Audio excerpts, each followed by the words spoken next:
ಸಮಸ್ತ ರೈತ ಬಾಂಧವರಿಗೆ ನಮಸ್ಕಾರ. ಫಾರ್ಮರ್ಸ್ ಕಿಂಗ್ ಯೂಟ್ಯೂಬ್ ಚಾನಲ್ಗೆ ಸ್ವಾಗತ. ಇವತ್ತು ಮೈಸೂರು ತರಕಾರಿ ಅಂಗಡಿ ಇವತ್ತು ಇರೋಣ ಮನಿ. ನಿಮಗೆ ಈ ವಿಡಿಯೋ ಯೂಸ್ಫುಲ್ ಆದರೆ ಪ್ಲೀಸ್ ಒಂದು ಲೈಕ್ ಮಾಡಿ, ಸಬ್ಸ್ಕ್ರೈಬ್ ಮಾಡಿ. ನೋಡೋ ಮನಿ ಮೈಸೂರು ತರಕಾರಿ ಅಂಗಡಿ ಇವತ್ತು ನೆನ್ನೆಗಿಂತ ಸ್ವಲ್ಪ ಏರುಪೇರಾಗಿದೆ. Beans white beans K G 20 ರೂಪಾಯಿಂದ 23, ಗ್ರೀನ್ ಬೀನ್ಸ್ ಕೆ ಜಿ 20 ರೂಪಾಯಿಂದ 25 ರೂಪಾಯಿವರೆಗೂ ಹೋಗಿದೆ. ಸೌತೆಕಾಯಿ ಕೆ ಜಿ 8 ರೂಪಾಯಿಂದ 10, ಹಸಿಮೆಣಸಿನಕಾಯಿ ಕೆ ಜಿ 20 ರೂಪಾಯಿಂದ 28 ರೂಪಾಯಿವರೆಗೂ ಹೋಗಿದೆ. ಒಳ್ಳೆ ಕ್ವಾಲಿಟಿ ಇರೋದು. ಸುನಾಮಿ ಕೆ ಜಿ 4 ರೂಪಾಯಿ 5, ಯಾವಳ ಕೆ ಜಿ 4 ರೂಪಾಯಿ 5, MC ಕೆ ಜಿ 3 ರೂಪಾಯಿಂದ 4 ರೂಪಾಯಿ ಹೋಗ್ತದೆ. ಕುಂಬಳಕಾಯಿ ಕೆ ಜಿ 3 ರೂಪಾಯಿಂದ 4, ಗುಂಡು ಬದನೆಕಾಯಿ ಕೆ ಜಿ 10 ರೂಪಾಯಿಂದ 12 ರೂಪಾಯಿ ಹೋಗಿದೆ. ಹೀರೆಕಾಯಿ ಕೆ ಜಿ 20 ರೂಪಾಯಿಂದ 25, ಪಳಗಾಯಿ ಕೆ ಜಿ 10 ರೂಪಾಯಿಂದ 16 ರೂಪಾಯಿ ಹೋಗಿದೆ. ತೊಂಡೆಕಾಯಿ ಕೆ ಜಿ 20 ರೂಪಾಯಿಂದ 24, ಹಾಗಲಕಾಯಿ ವೈಟ್ ಕೆ ಜಿ 20 ರೂಪಾಯಿಂದ 23 ರೂಪಾಯಿವರೆಗೂ ಇದೆ.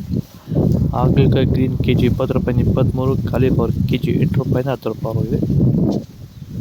ಭೂಮಿಯ ಫಲವತ್ತತೆನ ಹೆಚ್ಚು ಮಾಡಿಕೊಳ್ಳೋದ್ರ ಜೊತೆಯಲ್ಲಿ ಗುಣಮಟ್ಟದ ಬೆಳೆನ ಬೆಳೆದು ರೋಗ ಬಾಧೆಗಳನ್ನ ಹತೋಟಿ ಮಾಡಲಿಕ್ಕೆ ರೈತರು ಭೂಮಿಗೆ ಸಂತುಲನ ಸಾಯಿಲ್ ಫರ್ಟಿಲಿಟಿ ಸ್ಟೆಬಿಲೈಸರ್ ಮಣ್ಣಿನ ಫಲವತ್ತತೆ ಸ್ಥಿರಕಾರಕವನ್ನು ಬಳಸ್ಕೊಂಡು ಈ ಒಂದು ಎಲ್ಲ ರೀತಿಯ ಸಮಸ್ಯೆಗಳ ಪರಿಹಾರ ಕಂಡುಕೊಳ್ತಾ ಇದ್ದಾರೆ. ಹೆಚ್ಚಿನ ಮಾಹಿತಿಗೆ ನೀವು ನಮ್ಮನ್ನು ಸಂಪರ್ಕ ಮಾಡ್ಬೋದು. ಧನ್ಯವಾದಗಳು. ಸಂತುಲನವನ್ನು ನೀವೆಲ್ಲ ರೀತಿಯ ಬೆಳೆಗಳಿಗೂ ಬಳಸ್ಕೋಬೋದು. ಸಂತುಲನ ಬಳಸೋದ್ರಿಂದ ಕಡಿಮೆ ಖರ್ಚಲ್ಲಿ ಗುಣಮಟ್ಟದ ಬೆಳೆನ ನೀವು ಬೆಳಿಬೋದು. ಹಾಗೆ ವಿಡಿಯೋನ ಆದಷ್ಟು ನಮ್ಮ ರೈತರಿಗೆ ಶೇರ್ ಮಾಡಿ. ಹಾಗೆ ನಮ್ಮ ಪೇಜನ್ನು ಫಾಲೋ ಮಾಡೋದು ಮಾತ್ರ ಮರಿಬೇಡಿ. ನಮಸ್ಕಾರ.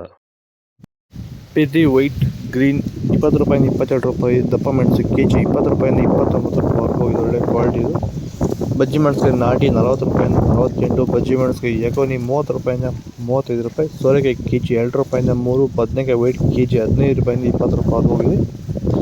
ಕೋಸು ಚಪಾತಿ 5 ರೂಪಾಯಿಂದ 8 ರೂಪಾಯಿ, ಕೋಸು 3 ರೂಪಾಯಿಂದ 5 ರೂಪಾಯಿ ಹೋಗಿದೆ. ಒಳ್ಳೆ ಕ್ವಾಲಿಟಿ ಇದು. ಸೀಮೆ ಬದನೆಕಾಯಿ ಕೆ ಜಿ 8 ರೂಪಾಯಿಂದ 10, ಟೊಮೊಟೊ ಹುಳಿ ಕೆ ಜಿ 10 ರೂಪಾಯಿಂದ 15, ಬೆಂಡೆಕಾಯಿ ಕೆ ಜಿ 10 ರೂಪಾಯಿಂದ 15 ರೂಪಾಯಿ ಹೋಗಿದೆ. ಇದು ಮೈಸೂರು ತರಕಾರಿ ಅಂಗಡಿ ಇವತ್ತು. ನಿಮಗೆ ಈ ವಿಡಿಯೋ ಯೂಸ್ಫುಲ್ ಆಗಿ ಪ್ಲೀಸ್ ಒಂದು ಲೈಕ್ ಮಾಡಿ, ಹಾಗೆ ಸಬ್ಸ್ಕ್ರೈಬ್ ಮಾಡಿ. ಇದರ ಹೆಚ್ಚಿನ ಮಾಹಿತಿ ಬೇಕಾದರೆ ಕೆಳಗಡೆ ಕಾಮೆಂಟ್ ಮಾಡಿ please. Okay friends, bye. Next ವಿಡಿಯೋಸ್ಗಳು. ಜೈ ಕರ್ನಾಟಕ.